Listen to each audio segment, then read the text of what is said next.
PAC poll out this morning shows you're down some like 22 percentage points in this race. Do you feel like you have a have a serious chance of winning this? I do. I mean, look, the same poll had Governor Strickland down by 17 points with a few weeks ago in the election. But look, my job as a candidate, whether when it was running for local stuff or running for governor, is my job as a candidate is to talk about issues that I think that are important and that I care about and that I think voters need to hear. And that's what I've been trying to do for a year and a half, and that's what I'll do in the 33 days remaining. And this might sound a little corny to some people, but look, all of us have a certain role to play in guarding democracy or preserving democracy. And as a candidate, my job is to work as hard as I can, talk about issues that I think are important, propose things that I think would help people. And that formula has worked for me in the past, and we'll see if it works this time. And for journalists, their responsibility is the same thing. I mean, not quite identical, but they have a responsibility too to report about serious issues, try to promote a debate, try to make sure the electorate is informed.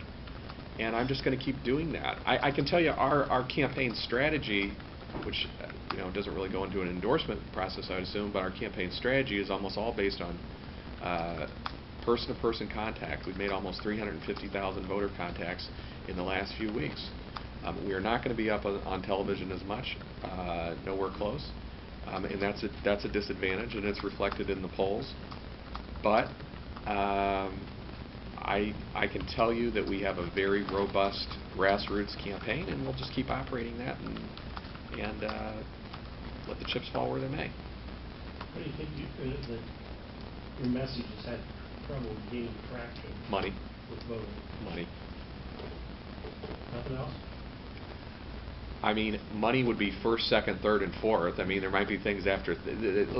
I'll give you an example. When we started the campaign, why do you think you're having money problems? For the same reason that the Ohio Democratic Party is having money problems, and that candidates that are running against incumbents that haven't run statewide before have those kinds of problems. I mean, it's just if you go back into Ohio political history, it's a recurring problem, particularly for Democratic candidates. I mean, that's just a fact. But if you go back to the very beginning of my campaign, we paid for some polling, and we asked voters how they feel about the issues. And if you identified what most people would say were the top 7 or 8 issues, which would be a lot of things we've talked about: jobs and taxes, schools, the environment, integrity in government. They agreed with us. I would say they agreed with my positions versus Governor Kasich's positions. It really generally wasn't even close. They'd usually agree with our positions by 15, 20 percentage points.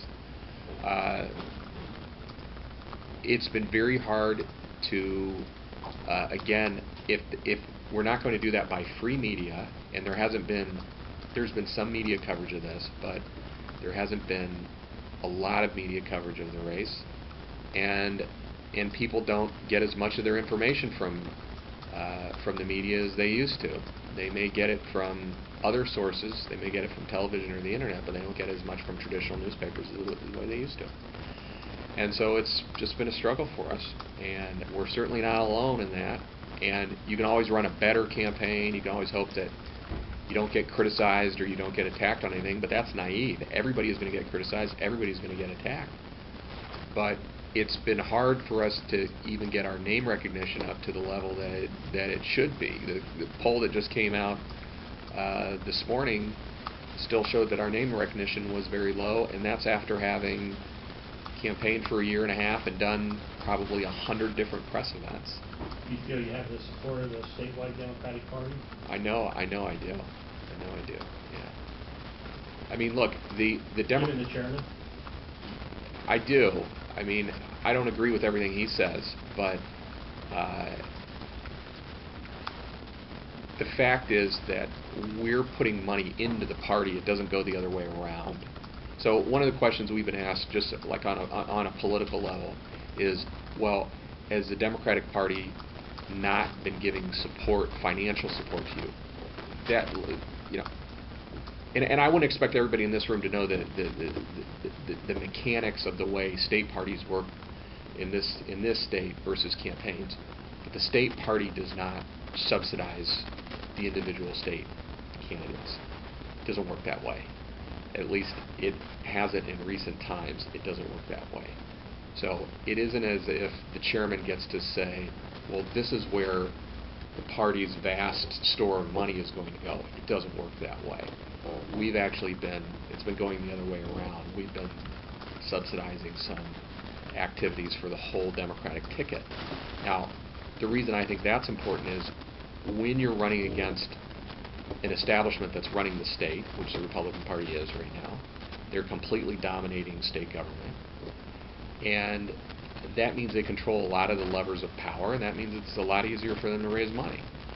And when you're up against something like that, it's even more important for Democrats to try to fold their efforts into a coordinated campaign, and that's what we've done. It's difficult, but it's only worth it if you really believe in what you're saying and doing, and I do.